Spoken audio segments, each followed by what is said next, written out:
Everyone, কেমন আছো তোমরা? আশা করি তোমরা সকলে খুব ভালো আছো।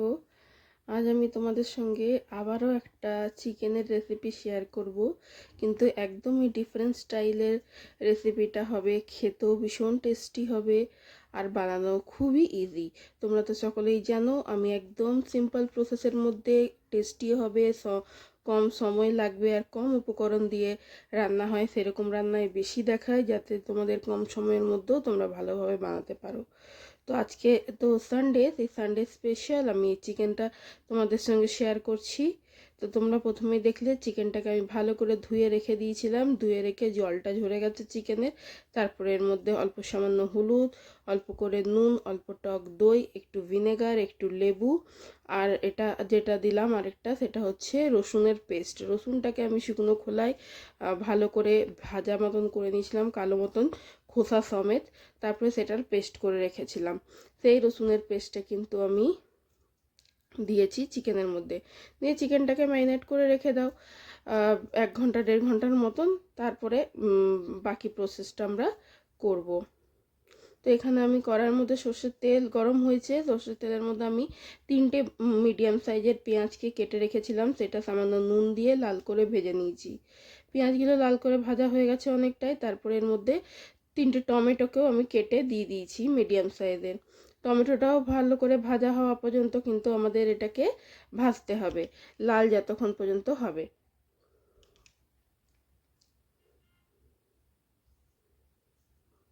তো এখানে পেঁয়াজ আর টমেটোটা তো আমাদের ভালো করে ভাজা হচ্ছেই। পেঁয়াজ টমেটো ভাজা হয়ে যাওয়ার পরে আমি ভালো করে তেলগুলো ছেঁকে ছেঁকে কিন্তু পেঁয়াজ আর টমেটোটা উঠিয়ে নিয়েছি। এক্সট্রা তেলটাও যেটা থাকবে সেটাও আমি চিপে বের করে নেব। অতটা তেল দরকার নেই, তাই জন্য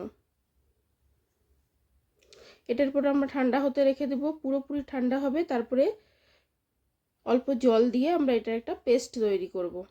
আর তোমরা দেখলে এখানে কিছু গরম মশলা নেওয়া হয়েছে, গোটা গরম মশলা। এটাকে সেই যে তেলটা বেঁচেছিল আমাদের কড়াই পেঁয়াজ ভাজা, সেই তেলের মধ্যে কিন্তু আমরা ফোড়নে দিয়ে দিব গরম মশলাটা।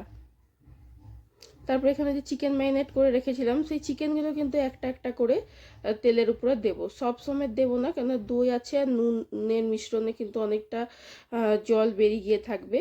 তো এই তলার যে জলটা, সেই জলটা এখন আমরা ইউজ করব না, পরে গ্রেভিতে ইউজ করব।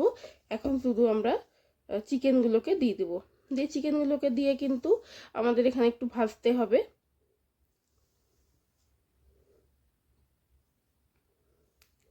হালকা একটু চিকেনের কালারটা চেঞ্জ হওয়া পর্যন্ত আমরা এখানে গ্যাস বাড়িয়েই ভাজবো। কিন্তু তাও যেহেতু নুন দেওয়া আছে আর দই দেওয়া আছে, তাও দেখো অনেকটাই কিন্তু জল এখানে বেরিয়েছে। আর এই জলটা সাথে এই রসুন বাটাটা আমরা যে বানিয়ে রেখেছিলাম, সেই রসুন বাটাটাও দিয়ে দেবো 2 চামচের মতন। দিয়ে কিন্তু আমরা ভালো করে এখানে কুক করব। এটা কুক করতে করতেই কিন্তু চিকেনটা আমাদের পুরোপুরি প্রায় সেদ্ধ হয়ে যাবে আর একদম সফট হয়ে যাবে, জুসি হয়ে যাবে, একদমই ছিবড়ে ছিবড়ে থাকবে না। তোমরা এইভাবে একবার অবশ্যই ট্রাই করতে পারো। এইভাবে ট্রাই করে দেখবে, চিকেনটা খেতেও ভালো লাগছে। ভাত, রুটি, পরোটা সব দিয়েই চিকেনটা খেতে ভালো লাগবে আর ভীষণ সফটও হয়ে যাবে। দেখো কতটা সফট এখনই হয়ে গেছে।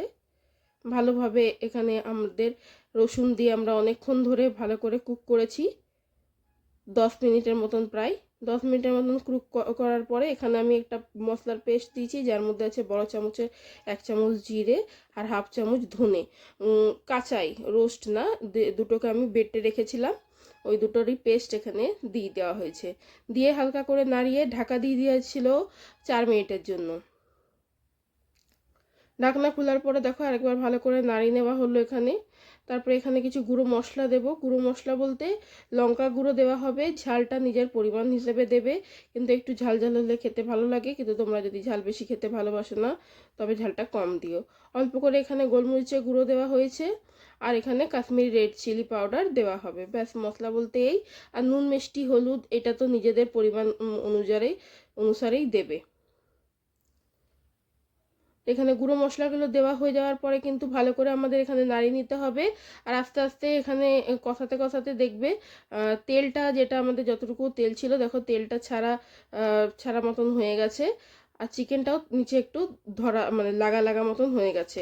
ততক্ষণ পর্যন্ত, যতক্ষণ এই স্টেজটা আসবে ততক্ষণ পর্যন্ত আমরা এটাকে ঢাকা দিয়ে দিয়ে ইয়ে করবো, মানে যতক্ষণ চিকেনের জলটা শুকিয়ে যাবে না ততক্ষণ আমরা এটাকে কষবো। তারপরে কষা হয়ে যাওয়ার পরে এখানে পেঁয়াজ টমেটোর যে পেস্ট আমরা করে রেখেছিলাম, ভেজে রেখেছিলাম, তোমরা আগেই দেখেছো, সেটাকেই আমি জল দিয়ে পেস্ট করে নিয়েছিলাম। সেই পেস্টটাকে কিন্তু আমি পুরোটাই দিয়ে দেবো, আর মিক্সির জার ধুয়ে সামান্য অল্প জলও এর মধ্যে দিয়ে দেবো। দিয়েও এটাকে ভালো করে আমাদের মিশিয়ে নিতে হবে। মিশিয়ে নেওয়ার পরে আমি সামান্য এর মধ্যে গরম জল দেবো, গরম জল দিয়ে 5 মিনিটের মতন ঢাকা দিয়ে রাখবো।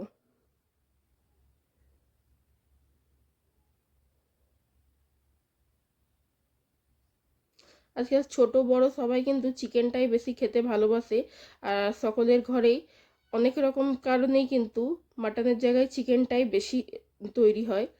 তো সেখানে কিন্তু একরকম চিকেন বানালে ভালো লাগে না, একটু রেসিপিটা চেঞ্জ করে করে বানালে কিন্তু ভাল লাগে। তো একবার এইভাবে ট্রাই করে তোমরা অবশ্যই দেখো। আর এটা হচ্ছে জায়ফল, জায়ফলটাকে আমি অল্প খানি ক্রাশ করে দিয়েছি। তোমাদেরকে বলেইছিলাম জল দিয়ে ঢাকা দিয়ে রাখবো, জল দিয়ে ঢাকা দিয়ে রেখেছিলাম, তারপরে জায়ফলটাকে ক্রাশ করে দিয়েছি, দিয়ে দেখো ভালো করে এখানে আমি মিশিয়ে নিলাম। মিশিয়ে নেবার পরে আমি এখানে আবারও ঢাকা দিয়ে রেখে দেবো। দেখো ঢাকা খোলার পরে উপরে তেলটাও ভেসে গেছে আর গ্রেভিটাও পুরো ভালো করে হয়ে গেছে, আমাদের চিকেনও পুরো সফট হয়ে গেছে, সেদ্ধ হয়ে গেছে, জুসি পুরো হয়ে গেছে। তো এখানে কিন্তু আমি চিকেনটা নামিয়ে দেব। দেখো কত সুন্দর হয়েছে। এর থেকে বেশি আমি আর চিকেনটা বানাবো না। এখানে কিন্তু আমাদের এই চিকেন, লাসুনি চিকেন বলতে পারো এটা তোমরা, চিকেনটা কিন্তু একেবারে তৈরি। দেখতেই দেখতে পাচ্ছ কত সুন্দর হয়েছে, খেতেও ভীষণ টেস্টি হয়েছিল। যদি তোমাদের ভালো লাগে, যদি তোমরা বাড়িতে ট্রাই করে থাকো, তবে তোমাদের ফিডব্যাক আমার সঙ্গে শেয়ার করো। লাইক করতে ভুলবে না, বেশি বেশি করে শেয়ার করো। আর যদি সাবস্ক্রাইব করোনি চ্যানেলটা, তো প্লিজ সাবস্ক্রাইব করো। দেখা হচ্ছে পরের একটা ভিডিওতে। Bye bye.